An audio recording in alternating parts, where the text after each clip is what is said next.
Alors, petit tuto concernant le noyau de source d'alimentation. Alors, le noyau de source d'alimentation, c'est ça. Bon, là, vous allez me dire, c'est un gros bordel. Comment ça marche?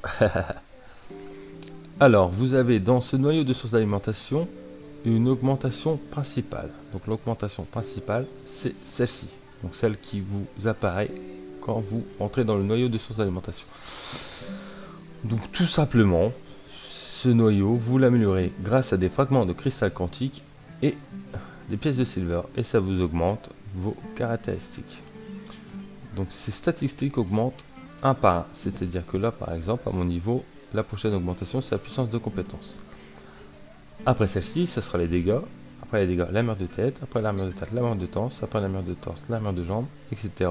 Et on reprend au début, ensuite PV max, puissance, toujours dans cet ordre là. Alors, maintenant, on a l'amélioration des nanos. Donc, les améliorations des nanos, ça vous demandera de la colle de réparation alpha et des silver. Alors, comment fonctionne cette amélioration et comment les améliorer efficacement?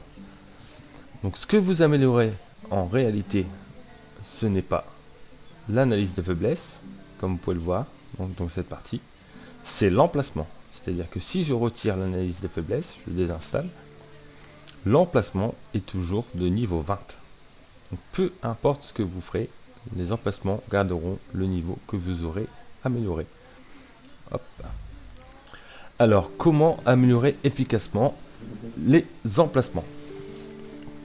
Alors, pour améliorer les emplacements, en fait, il faut prendre en considération le taux de synchronisation que vous voyez en bas.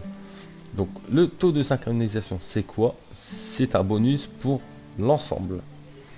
Donc pour la première amélioration qui vous donnera PV max plus 3, dégâts plus 2, puissance de compétence plus 2, il faut que votre noyau principal soit minimum 10. Donc là, il est 31. Donc le noyau principal, c'est celui-ci. Vous voyez, il vaut 31. Il faut également que vous équipez 6 entrepôts communs nano de niveau 10 ou plus. Alors, les entrepôts communs, c'est ça. Ça, c'est les entrepôts. Et les communs, c'est la couleur blanche, comme ces deux-là. Sachant que les trois à gauche sont de couleur verte, donc comme ils sont minimum communs, ça fonctionne. Et il faut que ces entrepôts soient de niveau 10 minimum. Donc comme vous voyez, j'en ai deux, ce qui correspond à mon plus 20 ici, et mon plus 16 ici. Donc le but, ce sera que chaque emplacement soit minimum 10 et soit équipé minimum d'un anneau commun, donc d'un anneau de niveau blanc, comme ceci. Alors pour ça, il faudra en créer.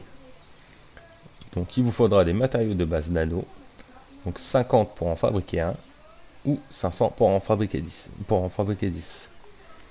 Et quand vous allez les fabriquer, vous pourrez les équiper. Ce qu'il faut savoir, c'est qu'on ne peut pas équiper n'importe quel nano dans n'importe quel emplacement. C'est-à-dire, si je désinstalle celui-là, vous voyez, j'ai deux propositions. Donc je rééquipe celui-là. Et pourtant, quand je clique sur celui-là, je ne peux pas mettre celui que j'avais juste avant. Donc il y a vraiment des nanos qui sont en fonction des emplacements. C'est pour ça que dans un premier temps, le but sera réellement de créer beaucoup de nanos pour avoir minimum des communs et ensuite pouvoir les améliorer. Donc comment cela fonctionne également? L'amélioration. Donc vous allez dans cet emplacement-ci. Par exemple, vous voyez que celui-ci sont disponibles. Donc si je clique sur celui-ci, pour améliorer et l'avoir en vert, il ne faut pas forcément avoir ce nano-là. Par exemple, je peux mettre celui-ci pour le sacrifier pour avoir ce nano en vert. Donc c'est pareil, ça va dépendre si c'est des types d'attaque, si c'est de la défense. Et selon si c'est des types d'attaque ou de la défense, vous pourrez vous en servir pour pouvoir faire des nanos de rareté supérieure. Donc pour ça, il vous faudra donc des nanos de disponibles, mais aussi des mèches. Comme là, vous pouvez le voir, il me faut une mèche pour créer une rareté verte. Donc le but réellement et les points à retenir sur l'amélioration du noyau de source d'alimentation, c'est d'augmenter le noyau principal dans tous les cas et d'augmenter les emplacements selon le taux de synchronisation qu'on vous réclame, qu'on vous demande. Et donc de faire en sorte d'augmenter la rareté. Alors à quoi sert d'augmenter la rareté? Ça sert à gagner les bonus de stade d'échelon. Comme là, vous voyez, stade d'échelon, je n'ai absolument rien. Par contre, sur mes nanos de rareté verte, j'ai dégâts plus 50 pour celui-ci, puissance de compétence plus 50 pour celui-ci, et dégâts plus 50 pour celui-ci. Donc ça servira réellement à ça de monter en rareté sur vos nanos. Alors une fois que vous avez tous les emplacements de compléter, il vous suffira à chaque fois d'améliorer vos nanos pour respecter le taux de synchronisation et gagner les bonus d'ensemble. En ce qui concerne les talents, ça c'est les talents disponibles. Donc les talents disponibles, c'est quoi? C'est les talents que vous pouvez débloquer au dernier stat d'échelon de chaque nano. Comme les armes à feu sont garanties de toucher les faiblesses à l'impact, augmente les dégâts de faiblesse de la cible de 10% pendant 5 secondes avec un temps de recharge de 80 secondes.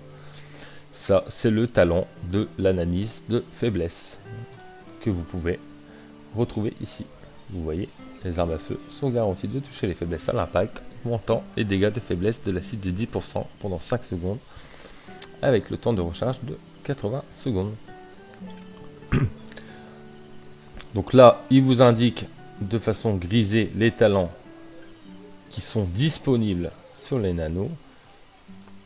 Et bien sûr, après, ils ne seront plus grisés une fois que vous les aurez débloqués. Donc vous voyez, nano entrepôt non configuré correspond au nano que je n'ai pas dans cet emplacement. Et voilà.